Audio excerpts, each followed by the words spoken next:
ចាជំរាបសួរអតិថិជនរបស់រាជមនីអូតូក៏ដូចជាเพจស៊ីអំខាយើងខ្ញុំតោះស្អាតទេបងប្អូនទាំងអស់គ្នា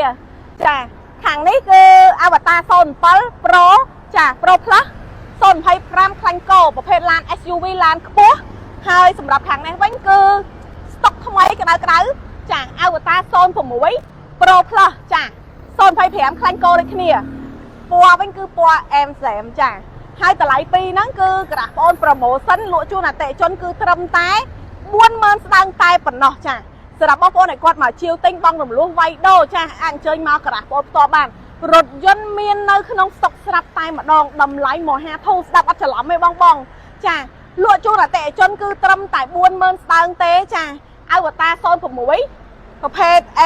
Accident ចាហើយនឹងអវតារ07ប្រភេទ SUV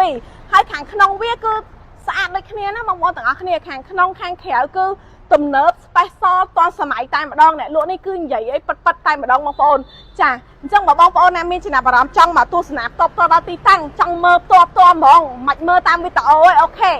មកក្រាស់បងប្អូនបានមើលហើយអត់តន់ទិញក៏អូខេដែរអត់ខឹងទេណាចាអញ្ចឹងរស់រាន់មកមើលផ្ទាល់ដល់ទីតាំងចង់ទិញអត់បានមុនគេយើងជិះមុនគេបងប្អូនទាំងអស់គ្នាចាអរគុណ